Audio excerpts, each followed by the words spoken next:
ಇನ್ನೇನು ನಾಳೆಯಿಂದ ಚಳಿಗಾಲದ ಅಧಿವೇಶನ ಆರಂಭ ಆಗುತ್ತೆ. ಅಧಿವೇಶನಕ್ಕೂ ಮುನ್ನ ಅಂದರೆ ನಿನ್ನೆ ಹೋಗಿದ್ದಂಥ ಒಂದು ಕಾರ್ಯಕ್ರಮದಲ್ಲಿ ಮುಖ್ಯಮಂತ್ರಿಗಳ ಬಾಯಲ್ಲಿ ಬಂದಂಥ ಮಾತು ಅಚ್ಚರಿಗೆ ಮತ್ತು ಒಂದಿಷ್ಟು ರಾಜಕೀಯ ಚರ್ಚೆಗೆ ಕಾರಣ ಆಗಿದೆ.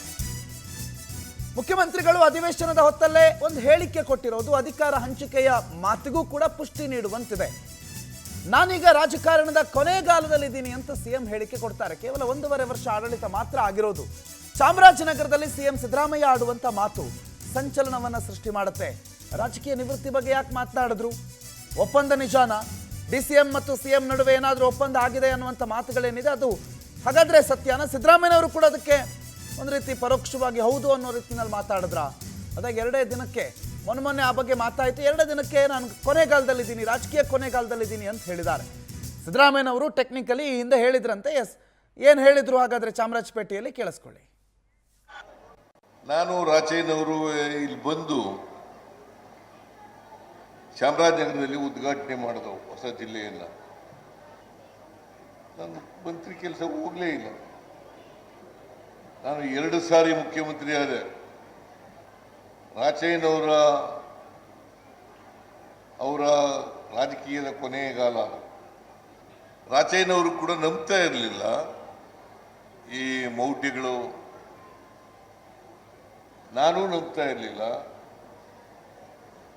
ಹಾಗಾಗಿ ನಾವು ಚಾಮರಾಜನಗರಕ್ಕೆ ಹೋಗ್ಬೇಕು, ಹೊಸ ಜಿಲ್ಲೆಯನ್ನ ಚಾಮರಾಜನಗರದಲ್ಲೇ ಘೋಷಣೆ ಮಾಡಬೇಕು ಅಂತೇಳಿ ನಾವು ಘೋಷಣೆ ಮಾಡಿದ್ವಿ. ನಾನು, ರಾಚಯ್ಯನವರು, ನಿಮ್ಮ ತಂದೆಯವರು, ನೀನು ಇದ್ದೆ. ನಾವು ಚಾಮರಾಜನಗರದಲ್ಲೇ ಉದ್ಘಾಟನೆ ಮಾಡೋದು. ಅದಾದ್ಮೇಲೆ ಒಂದು 20 ಸಾರಿ ಬಂದಿರಬೇಕು ಚಾಮರಾಜನಗರಕ್ಕೆ. ನಾನು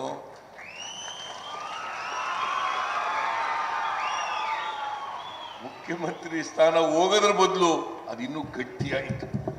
2ನೇ ಬಾರಿನೇ ಮುಖ್ಯಮಂತ್ರಿ ಆದೆ. ಹೌದಾ? ನೋಡ, ನೀನು ಹೇಳ್ತಾ ಇದ್ದೀಯ. ನಾನು ಈಗ ರಾಜಕೀಯ ಕೊನೆಗಾಲದಲ್ಲಿದ್ದೀನಯ್ಯ. ಅದೇನೇ ಇರಲಿ, ಜನಗಳ ಅಭಿಮಾನ, ಪ್ರೀತಿ ಇದೆಯಲ್ಲ, ಅದು ಬಹಳ ಮುಖ್ಯ. ಯಾರು ಕೂಡ ಜನಗಳ ಪ್ರೀತಿಯ ಅಭಿಮಾನವನ್ನ ಗಳಿಸದೆ ಹೋದ್ರೆ ರಾಜಕೀಯದಲ್ಲಿ ಉಳಿಲಿಕ್ಕೆ ಸಾಧ್ಯ ಇಲ್ಲ.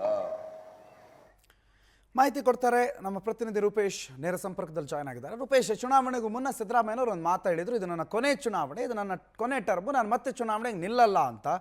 ಅದರ ಜೊತೆಗೆ DCM DK ಶಿವಕುಮಾರ್ ಅವರ ಜೊತೆಗೆ ಏನಾದರೂ ರಾಜಕೀಯ ಅಧಿಕಾರ ಹಂಚಿಕೆಯ ಬಗ್ಗೆ ಏನಾದರೂ ಚರ್ಚೆ ಆಗಿದೆಯಾ ಅಂತ. ಈಗ ಸಿದ್ದರಾಮಯ್ಯನವರು ಆಡಿರುವಂಥ ಮಾತು ಅವರ ಈ ಹಿಂದಿನ ಚುನಾವಣೆಯ ಪೂರ್ವದ ಹೇಳಿಕೆಗೆ ಸಂಬಂಧಪಡುತ್ತೋ ಅಥವಾ ಇತ್ತೀಚೆಗಾದ DK ಶಿವಕುಮಾರ್ ಅವರ ಹೇಳಿಕೆಗೆ ಸಂಬಂಧಪಟ್ಟಿದ್ದೋ? ಏನು ವಿಶ್ಲೇಷಣೆಗಳು ಕೇಳಿಬರ್ತಿದೆ ಸಿದ್ದರಾಮಯ್ಯನವರ ಮಾತಿನ ನಂತರ?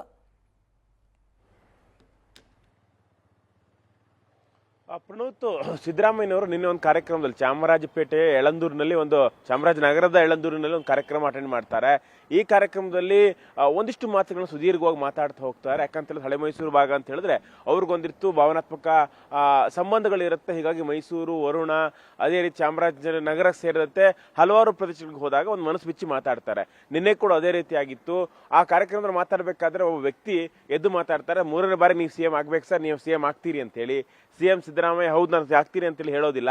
ಆಗ ಹೇಳೋದು ನಾನು ರಾಜಕೀಯದ ಕೊನೆಗಾಲದಲ್ಲಿದ್ದೇನೆ ಅಂತೇಳಿ ಆವಾಗ ಆ ವ್ಯಕ್ತಿಗೆ ಸಿದ್ದರಾಮಯ್ಯ ಹೇಳುತ್ತಾರೆ. ಅದೇ ರೀತಿಯಾಗಿ ಒಂದಿಷ್ಟು ಒಳ ಹೊರವುಗಳು ಕೂರದಂತೆ ಮಾತಾಡ್ತಾರೆ. ರಾಜಕೀಯದಲ್ಲಿ ದೊಡ್ಡ ಮಟ್ಟಕ್ಕೆ ಜನರ ಪ್ರೀತಿ ವಿಶ್ವಾಸವನ್ನು ಗಳಿಸಬೇಕು. ಇದು ಪ್ರೀತಿ ವಿಶ್ವಾಸ ಗಳಿಸಿದ್ರೆ ಮಾತ್ರ ಇಲ್ಲಿ ದೊಡ್ಡ ಮಟ್ಟಿಗೆ ಏನಾದರೂ ರಾಜಕೀಯದಲ್ಲಿ ಸಾಧನೆ ಮಾಡ್ಲಿಕ್ಕೆ ಸಾಧ್ಯ ಅಂತೇಳಿ ಸುದೀರ್ಘವಾಗಿ ಮಾತಾಡ್ತಾರೆ. ಇವ್ರ ಹೇಳಿಕೆ ನಾನೀಗ ರಾಜಕೀಯದ ಕೊನೆ ಕಾಲಘಟ್ಟದಲ್ಲಿದ್ದೇನೆ, ಕೊನೆಯ ಇದರಲ್ಲಿದ್ದೀನಿ ಅಂತ, ಕೊನೆಗಾಲದಲ್ಲಿದ್ದೀನಿ ಅಂತ ಹೇಳೋದ್ರ ಮೂಲಕವಾಗಿ CM ಸಿದ್ದರಾಮಯ್ಯನವರು ಮುಂದೆ 3ನೇ ಬಾರಿಗೆ CM ಆಗ್ತಾರೆ ಅನ್ನೋದು ಮತ್ತೊಂದು ಯಕ್ಷ ಪ್ರಶ್ನೆ. ಯಾಕಂದ್ರೆ CM ಆಗೋದಿಲ್ಲ ಅಂತೇಳಿ ಸಾಮಾನ್ಯವಾಗಿ ನೋಡಬಹುದು ಅಥವಾ ಸಿಎಂ ಆಗ್ಲಿಕ್ಕೆ ಆಸಕ್ತಿ ಇಲ್ಲ ಅಂತೇಳಿ.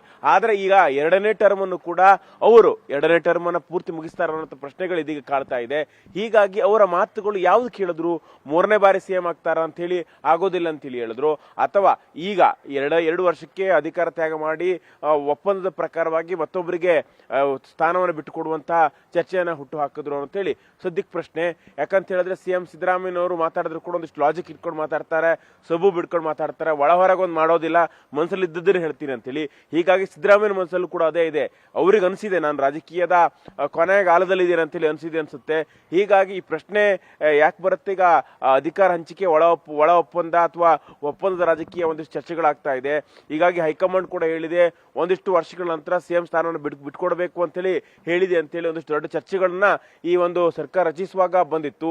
ಹೀಗಾಗಿ ಅದೇ ಹೇಳಿಕೆ ಅದೇ ಒಪ್ಪಂದಂತೆ ಇದೀಗ ಈ ಹೇಳಿಕೆಯನ್ನು ಕೊಟ್ಟರು ಅಂತ ಹೇಳಿ ಒಂದು ಪ್ರಶ್ನೆ ಮೂಡ್ತಾ ಇದೆ.